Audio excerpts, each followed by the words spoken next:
It is very difficult to rebuild, redefine, and love your life in the middle of it. Maybe that's why some of us are struggling. Because if you're like me, you found yourself in a season where you recognize that this chapter of my life is called the rebuilding.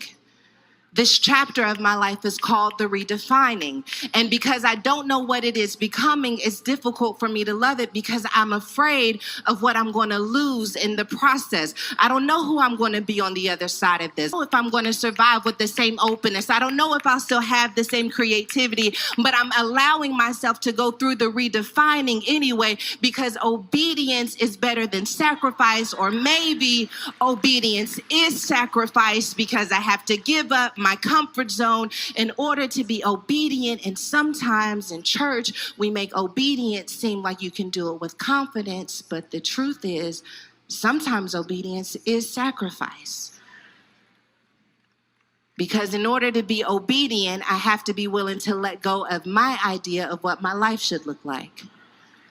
I have to let go of my idea of who my friends should be. I have to let go of my timeline. In order to be obedient, I have to look past my insecurities. I have to look past my anxiety because I have to decide that it is better to be in the will of God than to be in the will of my fear, the will of my shame, the will of my struggles.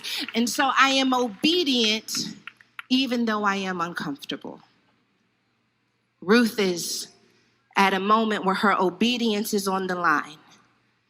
And she's rebuilding and redefining this life of hers. And I love so much that when she's in this season of rebuilding and redefining, that God doesn't leave her on her own. Because there are some moments where it is impossible to love the life that is being rebuilt. And so God allows you the opportunity to love the people who are doing the building with you. If I could just take a minute and thank God for the people who God has assigned to be in the rebuilding process with me. God, you could have left me out here by myself. God, you could have made me feel like I was going to be isolated. Some people would be afraid to be in a room with this many people, but I get excited because it lets me know I am not the only one in a rebuilding process. I am not the only one depending on God. I am not the only one standing in a place of faith. God, I thank you that you didn't let me face it on my own.